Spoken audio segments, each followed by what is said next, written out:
Welcome back to the AI Ripple Effect podcast, everybody. Today, I'm really excited to have with us Felipe Varon, who is the founder and CEO of an amazing startup called Varon Advanced Air Mobility. And they're based out of Colombia originally and now in the US. And so welcome to the podcast, Felipe. Thanks so much, Adrian, for having me. It's a pleasure to have you here. And I'm really excited to hear more about exactly what you guys are up to. And why don't we start by you giving us a bit of background on your journey to where you are today, a little bit about what Varun does and who you're targeting from a consumer perspective. Well, Varon is a startup in what we call advanced air mobility. It's the next generation of aviation, which is an aviation based on new technologies with aircraft that are going to be highly automated, aircraft that are going to be occupying the very low altitude airspace in our regions, eventually inside our cities, and with a new type of operation that is entirely separated. Hopefully, will be separated from traditional aviation in a way more related to urban mobility and regional mobility. So more towards the massification of the automobile, what was that back in the past century. That's what we're expecting to happen in advanced air mobility in the coming decades. Well, this started as an idea on my side back in 1998 as an engineering student. I envisioned this new form of aviation, these new types of aircraft that would be way simpler mechanically, and where all those complexities of flight were actually translated into software complexities, where the computers did the flying of these new types of machines, and physically they were the equivalent of what the electric car is to the automobile. Basically, a rigid structure with batteries and electric motors, period. So no hydraulics, no mechanics, no pneumatic systems. That makes it way, way simpler. And that was the idea. That became my graduation thesis as an electrical engineer in 2003. And then I have a background on the defense sector, working with high-tech military manufacturers from the US mostly and several countries from Europe and Israel, and working mostly with airborne systems, what would eventually become known as drones, very popularly known as drones. Back then, the word drone was actually used for refer to the robots, the humanoids. That's what the word drone actually meant.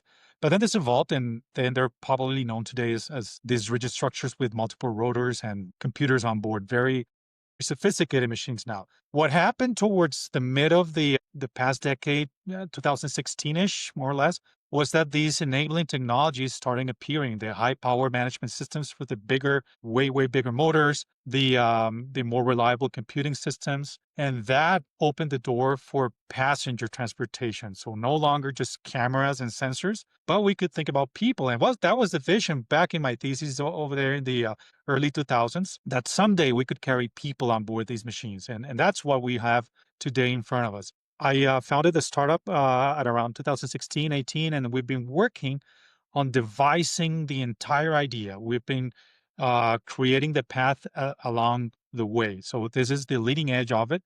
We've been in front of many challenges because this is not just about the aircraft. It's about the operation. Right. Think of it of what happens at an airport. You arrive at an airport, you've already booked your tickets ahead of time. Then you get there, you go through a building, which is what we call an airport. There's a lot of things going on there, from security to ground operations at the airport. Then you board the aircraft. That's when you actually board the toy that everybody sees, the cool stuff. But there's so many other things happening in the background. The aircraft had to be maintained, warehoused properly. There's a lot of things going on regarding data on the aircraft. Yep. And when the aircraft flies and you're actually in the middle of your trip, maybe most people don't realize it, but there's a lot of things going on in terms of airspace management. Those components are what we have spent a lot of years putting together for this new form of mobility, right?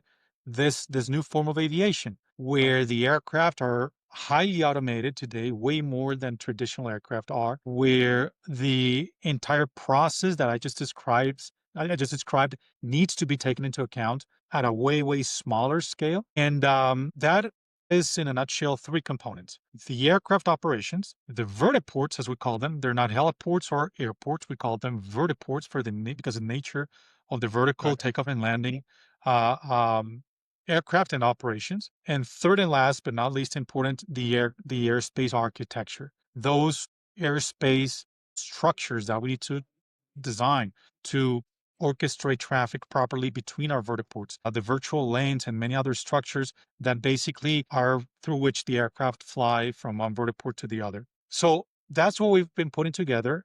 And eventually, of course, a business model so that all this idea can actually be viable to enter into operation. And that's where we are today, very advanced in the actual design of our first operations. So this is not going to be anywhere near mobility yet. For us, it's going to be the tourism operations that is going to be the icebreaker. There's many reasons for that, but basically, tourism allows us to implement all these components at a way, way smaller scale than mobility itself to actually make it manageable and make it doable. And tourism allows us to, as we take into account all these different components, actually do it in a viable way. That's where we are today. I'd love to hear your questions. There's a lot of things to it. So, in a nutshell, that's what it's been, and that's where we are today. It sounds completely amazing, I must say. Flabbergasted. So, and you have what, prototypes at the moment? Is that the current stage of where you're at, or are you ready to get into that tourism sector already? All right. So, Varon is in traditional aviation what an airline would be. That's the perfect analogy. We're not the Airbuses or the Boeings. We are not developing the aircraft. We have partners who are the providers of those aircraft, and there's many, many of them. Just a handful of them are actually ahead in the development of their prototypes, and very few, if not an individual company today, as of this moment, has already obtained type certificates, operational certificates, and that means that we can actually incorporate those aircraft into actually real operations. And that's where we are today. We're doing it in tourism. So we are more like a United Airlines or an American Airlines. We're designing the entire operation plus the airport. Think of it Right. as the airline plus the airport plus the control tower. That's what Baron is. So we're developing the operation of these aircraft, not the aircraft themselves. We're developing the vertiports and we're developing the airspace architecture to actually connect, virtually connect our vertiports through which the aircraft will operate between those. That's what we are. Well, got it. So that, I mean, in itself is a massive logistical undertaking, I'm sure, just to get those things in place. So you're doing the servicing of the aircraft as well? Is that part of the operational function? Yes, yes. Just like any airline, you receive an aircraft that has a certificate and some manuals, operational Hmm. manuals, maintenance manuals, and so on. And the operator, which we are, needs to abide by those Got manuals. it. So we have to incorporate the aircraft with those mandated guidelines into our operations. The aircraft are but one component of the entire operations. The Sure, sure. operations involve energy aspects. Remember, these aircraft are electric, which means that we need to source the energy. We need to use proper energy, and there's a lot to that. We need to maintain the aircraft, of course, according to those guidelines and warehouse or store the aircraft, then operate the aircraft according to aeronautical guidelines, which this is again no longer pertaining the aircraft themselves. It's the operation. Then Sure. you have the vertiport and the passenger management and the users and the terminal. Then you have the control tower, the operators, as we call them, but we need to call them pilots for now because that's a regulatory thing. So let's call them pilots. But the operators or pilots, we need to train them. We need to design and pre-establish the routes through which these aircraft are going to be operating in. Got it. And we need to design the airspace, obtain the operational permits, and gather all the micro weather data for the operations to actually happen. So the aircraft are just a piece of the puzzle. Sure. What we do is the rest of the puzzle to actually come to customers in different markets and provide transportation services. We're I mean, starting first with tourism. I mean, it sounds so cool. I mean, I work for General Electric in their airplane engine servicing processes, and those themselves were horrendously complicated with regulatory overlay. So I can only imagine that's just one small piece of your puzzle,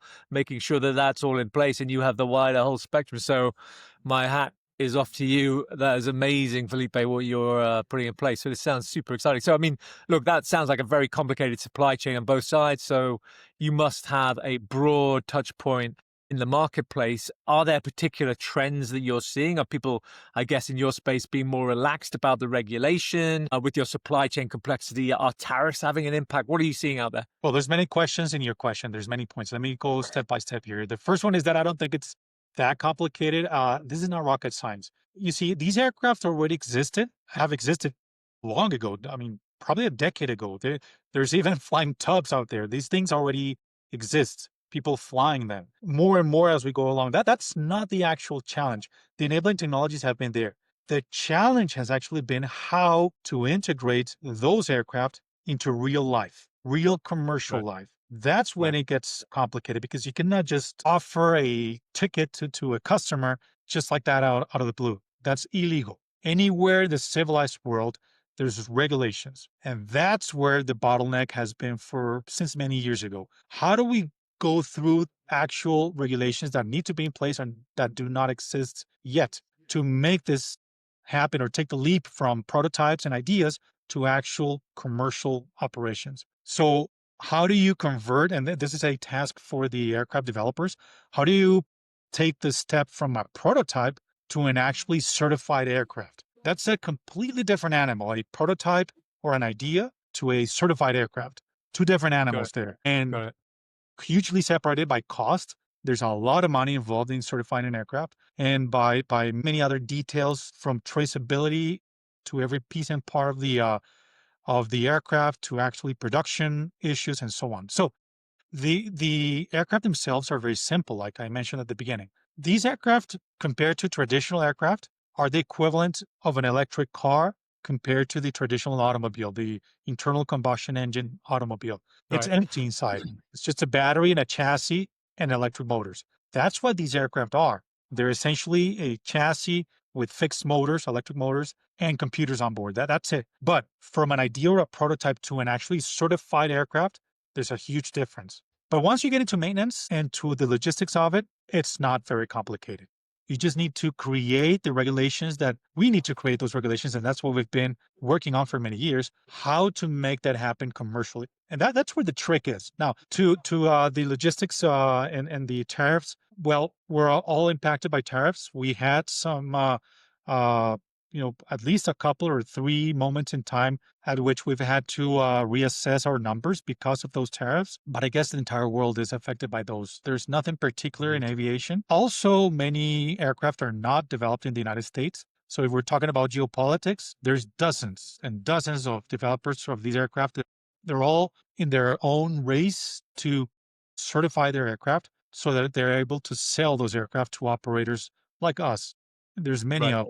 of operators in the world. So we don't see that as a very specific issue unless, of course, once we get into actual operations and cycles start returning, well, of course, changes in costs of electricity and, some hardware costs, even though we do have some brick and mortar because of the vertiports. Well, that's where we're going to see some impacts. But we are all, of course, facing one of the bottlenecks that we know we will be facing in the future, which is economy of scale. Master mobility in general will only be successful as a new form of aviation if we're able to reach the masses. Because Yeah. we're not reinventing the helicopter here. We're not reinventing VIP transportation. That's not what we're doing. So unless we're successfully in mass economy of scale, we won't be successful as a new form of mobility. And as we see it as a new form of mobility infrastructure, which is a different thing. So a lot of challenges there, but nothing in particular regarding tariffs as of this moment. Got it. No, that's really helpful. Thank you so much for sharing. I hesitate before I ask this next question because it feels as though there's probably at least 2 days worth of answers. But in this journey, this complicated journey that you've been on, Felipe, what are the key challenges that you've encountered and how have you managed to get over those? Well, there's two big challenges in any startup. There's probably two types of startups. One, you could divide them into two. I could think of here, thinking out loud. One type of startup is a startup that happens in an already existing industry. Another type of startup is the ones that actually create a new industry, and that's a bit of a trick there because in many ways startups, that's what they are, disruption, right? That's what we try to do. Yeah, yeah. So we are all trying to create new industries, but in many ways, when you try to fall under a non-existing regulation, right, then you realize the hard way that what is not regulated usually doesn't exist in practical reality. That's true in aviation. That's probably not true in AI, for example. AI can happen. Computing is there. I mean, and we all know what AI is doing, and we are all aware of what we expect AI to do in the future and to happen and to be. But the regulatory body will follow after AI happens. Countries are starting to talk about the need for regulation today. Yeah. Countries like Colombia, for example, are talking in the government last week about the need for a regulatory framework for AI. In aviation, it's quite different. Whatever is not regulated does not exist, period. Whatever is not regulated cannot fly. If you want to buy one of these aircraft and you have the money and you just buy them and have it in your garage, that's it. You will not be able to fly in these aircraft because it's not regulated. It's illegal. Unless you find an existing regulatory framework in aviation under which you could fit yourself or work with the civil aviation authorities to create the steps to slowly and jointly create initial regulatory sandboxes to test and try out and demonstrate the safety of these operations and eventually get to the joint and the creation of these new regulations, you won't be able to operate. So we're doing Right. the latter. That's where we Right. are, trying and working very hard together with CAAs to create sandboxes in very specific locations, in very specific airspaces, with very specific aircraft, under very specific conditions, and for very specific operations to take our first steps and kick off our flights, and then walk the path that we have already devised with them, the CAA of Colombia, to eventually get us into commercial operations. You must have a lot of patience. I'm sure it's quite a slow and protracted process, I am sure. And if you, using the analogy of the vehicles that you're helping to promote, if you had a time machine, for example, and were able to go back a period of time in your business journey, would there be one thing that you would change, Felipe, in this journey you've been on? Well, I guess one of the things that I would do differently is try to have a leaner structure to walk the path that we've walked. Sometimes we don't realize it at first, but we complicate ourselves with things that we think are necessary, but are actually not, or ended up not being necessary, or as necessary as we thought. That's important because being lean enough in your expenditures does have an impact. Being lean in the energy consumption and time consumption. Of course, we're talking about efficiency, but that's also relevant in the long run. Yeah, So trying to have a leaner path would be something that I'd change. good answer. I think we all try and be a bit leaner if we're at a startup.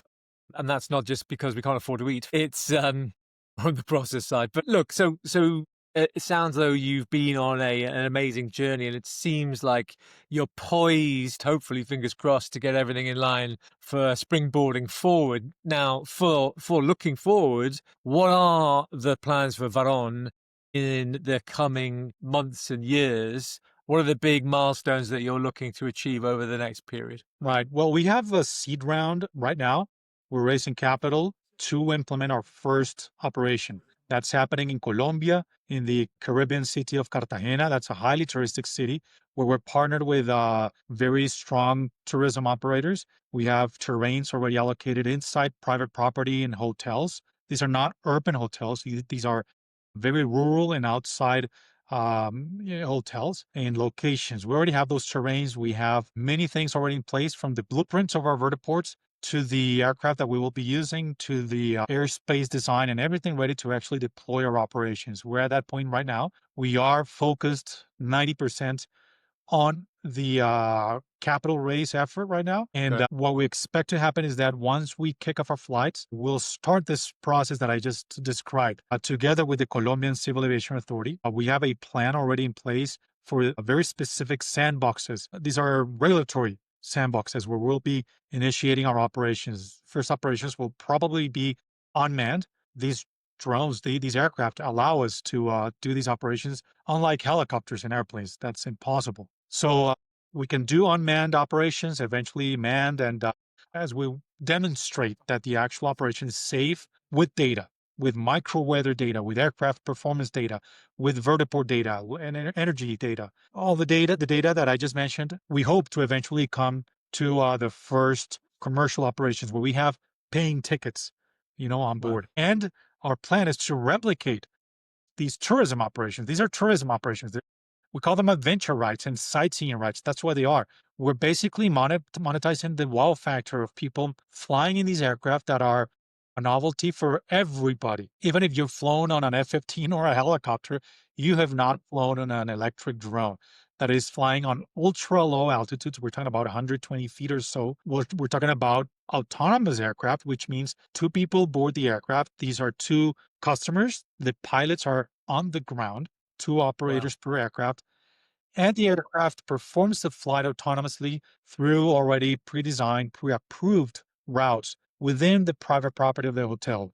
So we're talking about flying along very beautiful mangroves. We're talking about beaches that are there. So it's an attraction on itself. Not only Good. the location, of course, but also the experience of flying on these aircraft. So those adventure rides and sightseeing rides and tourism, starting from one vertiport and coming back again to the same vertiport, we intend to replicate those to many, many different potential tourism locations in the region, not only in Colombia, but also in other parts of Latin America and the Caribbean.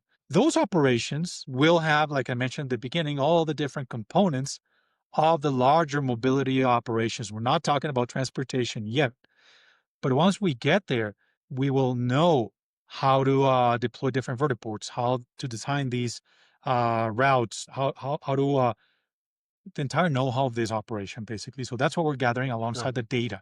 So that's what we expect in the Amazing. near future. It's truly amazing. I mean, I am flabbergasted how much progress has been made. So it sounds fantastic. And for the folks out there watching and listening, Felipe, where can they find out more information about Varon and your timeline for these new innovative tourist rides? Well, you can visit varon.aero, varon.ae. So that's our website. There's a whole bunch of content there. We explain our vision, the concepts, the different components that I just described. We also describe in detail. You can see some animations and videos of the actual real modeling of the first operations in the Colombian Caribbean. So that's where you can find most of the information. There's a lot of content as well from different talks and venues that we've been at in YouTube and Google. Just search for Varon and probably Felipe Varon as well. But I recommend our website. Awesome. Well, listen, I'll make sure I include all of those links in the description of the podcast when I put it out. And I'm sure you'll be inundated by fascinated people want to find out more because it does truly sound amazing. So listen, Felipe, thank you so much for sharing your amazing story and amazing product that I'm sure is going to revolutionize domestic transport for millions of people in the future. Thank you everybody out there for watching and listening today. We'll see you in the next episode of the AI Ripple Effect podcast. Now, Felipe Varon, pleasure to have you. Thank you so much. Thanks so much, Adrian. It's been a pleasure being here with you. Thank you.